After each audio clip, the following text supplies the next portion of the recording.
आज की इस वीडियो में हम पढ़ेंगे श्वसन। ठीक है, जो जीव विज्ञान का चैप्टर सेकेंड है। हमने जब तक क्वेश्चन, ठीक है, जीव विज्ञान का पहला चैप्टर पढ़ा चुका हूँ। ठीक है, तो उसका लिंक मैं डिस्क्रिप्शन में दे दूंगा, आप लोग वहाँ से देख सकते हैं। ठीक है, तो सारा ऑब्जेक्टिव क्वेश्चन है। चलिए स्टार्ट करते हैं। हमारा श्वसन चैप्टर से पहला क्वेश्चन है, श्वसन की क्रिया में खाद्य पदार्थ का क्या होता है। ठीक है, श्वसन की क्रिया में खाद्य पदार्थों का क्या होता है, तो श्वसन की क्रिया में खाद्य पदार्थों का विघटन होता है। ठीक है बाबू, विघटन होता है किसका, तो ये खाद्य पदार्थों का होता है।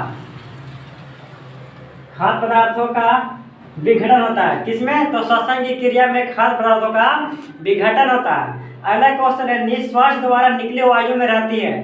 ठीक है, निश्वास द्वारा निकले वायु में क्या रहती है, तो कार्बन डाइऑक्साइड। ठीक है, हम लोग क्या छोड़ते हैं बाबू, कार्बन डाइऑक्साइड, और लेते क्या है, तो ऑक्सीजन लेते हैं और कार्बन डाइऑक्साइड छोड़ते हैं। छोड़ने की क्रिया कर सकते हैं निश्वास।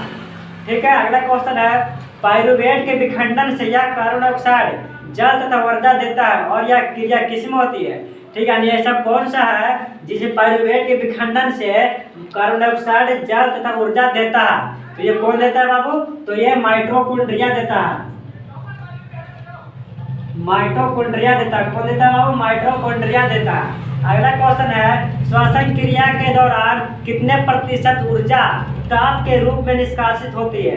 जब श्वसन क्रिया करते हैं तो उसके दौरान कितना प्रतिशत ऊर्जा, ठीक है ना, ताप के रूप में निष्कासित होती है।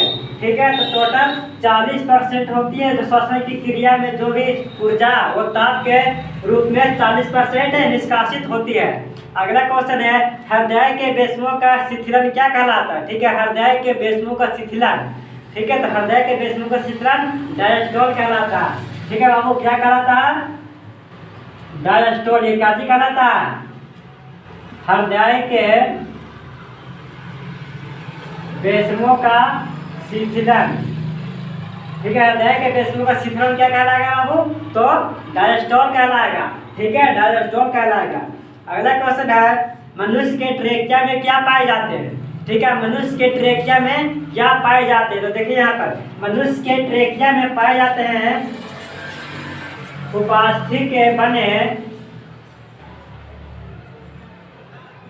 अपूर्ण वलय। ठीक है, उपास्थि के बने अपूर्ण वलय पाए जाते हैं। कहाँ पाए जाते हैं, तो मनुष्य के ट्रेकिया में पाए जाते हैं। अगला क्वेश्चन, अवायवीय श्वसन कोशिका के किस भाग में होता है। ठीक है, जो अवायवीय श्वसन होता है वो कोशिका के किस भाग में होता है। ठीक है, तो कोशिका के ये कोशिका द्रव में होता है बाबू।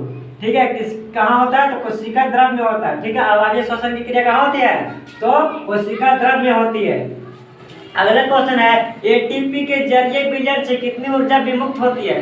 ठीक है ना, ये एटीपी के जलीय विलयन से कितना प्रतिशत ऊर्जा विमुक्त होती है, तो देखिए कितना प्रतिशत होती है, तो 30.5 केस मीटर। ठीक है, एटीपी ऊर्जा कितना प्रतिशत ऊर्जा मुक्त होती है, तो 30.5 किलो पर मीटर। ठीक है, चलिए सॉरी किलो जूल है। ठीक है, किलो जूल पर मीटर में। अगला क्वेश्चन यहाँ पर है, प्रश्वासी वायु में ऑक्सीजन की मात्रा कितनी होती है। ठीक है, प्रश्वासी वायु में, ठीक है, ऑक्सीजन की मात्रा कितनी होती है, सबको जानते हैं, ऑक्सीजन की मात्रा 21% होती है। चलिए यहाँ पर अगला क्वेश्चन देखेंगे। यहाँ पर यह संरचना जो ट्रेकिया में भोजन के प्रवेश को रोकता है। ठीक है, वह संरचना जो ट्रेकिया में भोजन होता है ना वो रोकता है, प्रवेश अंदर जाने से रोकता है। तो ऐसा कौन है संरचना है जो ट्रेकिया में भोजन के प्रवेश को रोकता है, तो उसका नाम है बाबू, यहाँ पर लिख देते हैं इपिग्लैटिस। इपिग्लैटिस एक ऐसा संरचना है जो ट्रेकिया में भोजन के प्रवेश नहीं होने देता है। ठीक है, इसी तरह अगला क्वेश्चन है, दर्दयुक्त श्वासोच्छ्वास कहलाता है। जैसे किसी को ज्यादा सांस लेने में दिक्कत हो रही है तो उस क्रिया को हम लोग क्या कहेंगे, तो उस क्रिया को हम लोग कहेंगे डिस्पीनिया। क्या कहेंगे बाबू, डिस्पीनिया कहेंगे। चलिए अगला क्वेश्चन है, सजीव के कोशिका में ग्लूकोज की मदद से किस विकल्प का संश्लेषण नहीं हो पाता है।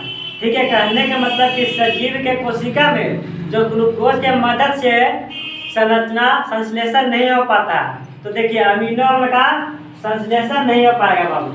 ठीक है ना, अमीनो अम्ल का ये संश्लेषण नहीं हो पाएगा। ठीक है, ग्लूकोज के मदद से अमीनो अम्ल का संश्लेषण नहीं हो पाएगा। चलिए अगला क्वेश्चन है,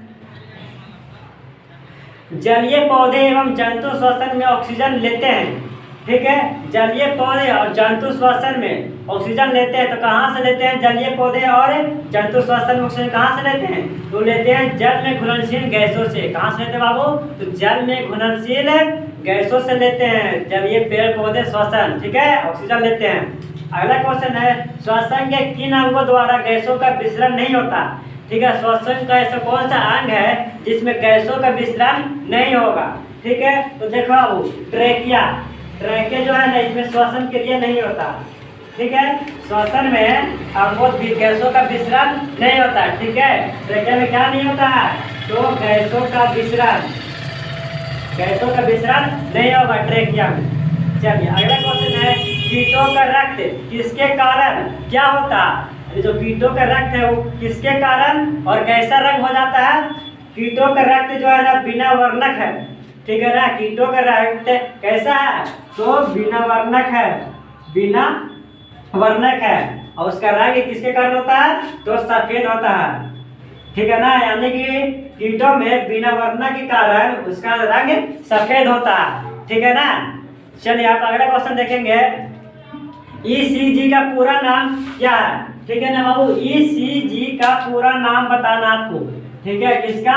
EC और G का पूरा नाम बताना है। यहाँ पर ECG का पूरा नाम क्या हो जाएगा? ECG का यहाँ पर आपको पूरा नाम बताना है। ठीक है, तो ECG का पूरा नाम हो जाएगा इलेक्ट्रोकार्डियोग्राम। क्या हो जाएगा बाबू? इलेक्ट्रोकार्डियोग्राम, ECG का फुल फॉर्म है। ठीक है, याद रखिएगा, ECG का पूरा नाम है इलेक्ट्रोकार्डियोग्राम। ठीक है, अगला क्वेश्चन है, प्रकाश संश्लेषण क्रिया में ऑक्सीजन बाहर निकलता है। ठीक है, प्रकाश संश्लेषण जब क्रिया होती है तो उसमें से ऑक्सीजन किसके सहारे से वो बाहर निकलती है? कहाँ से निकलती है? तो वो ऑक्सीजन जल से निकलती है। कहाँ से निकलती है बाबू? तो ऑक्सीजन जल से निकलती है प्रकाश संश्लेषण की क्रिया में। अगला क्वेश्चन है, हरे पौधे कहलाते हैं। ठीक है, हरे पौधे क्या कहलाते हैं? हरे पौधे क्या कहलाते हैं? तो हरे पौधे कहलाते हैं उत्पादक। क्या कहलाते हैं बाबू? उत्पादक कहलाते हैं हरे पौधे। अगला क्वेश्चन है, निश्वास द्वारा निकले वायु, तो हो गया निश्वास द्वारा निकले वायु को हम लोग कहेंगे कार्बन डाइऑक्साइड। चलिए अगला क्वेश्चन है, प्रकृति में ऑक्सीजन का संतुलन कैसे बना रहता? तो प्रकृति में है वहाँ पर ऑक्सीजन का संतुलन कैसे बना रहेगा? तो प्रकाश संश्लेषण से।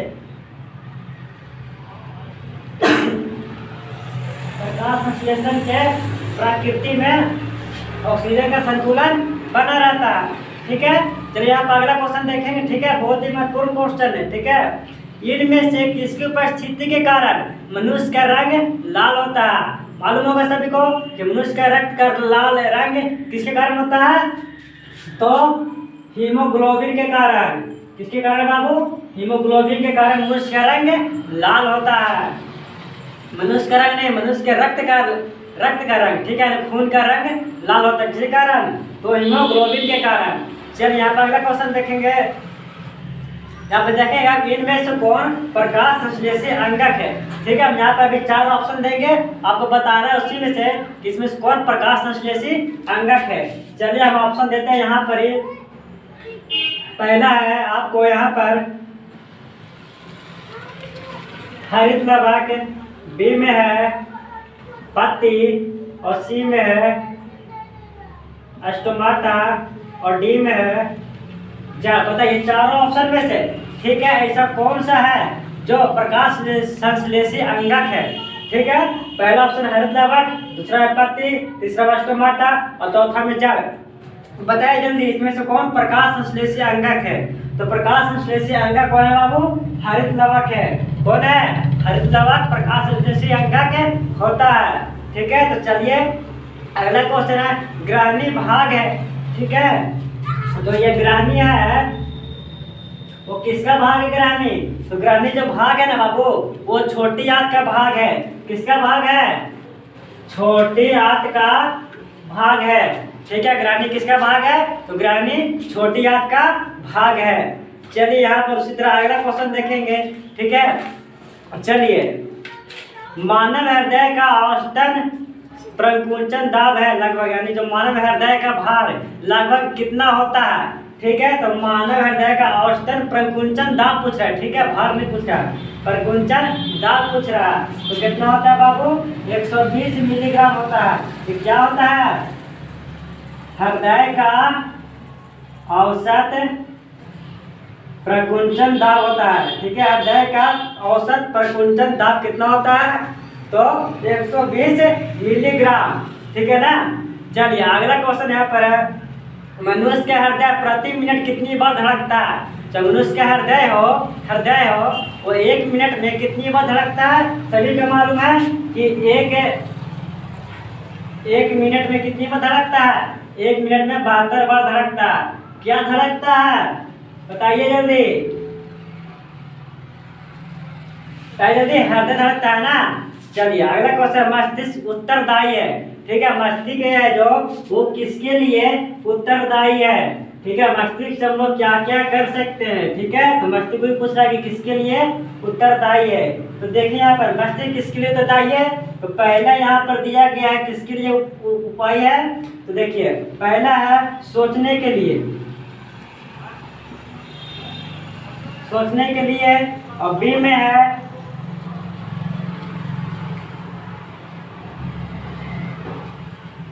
हृदय स्पंदन के लिए, और सी में है शरीर का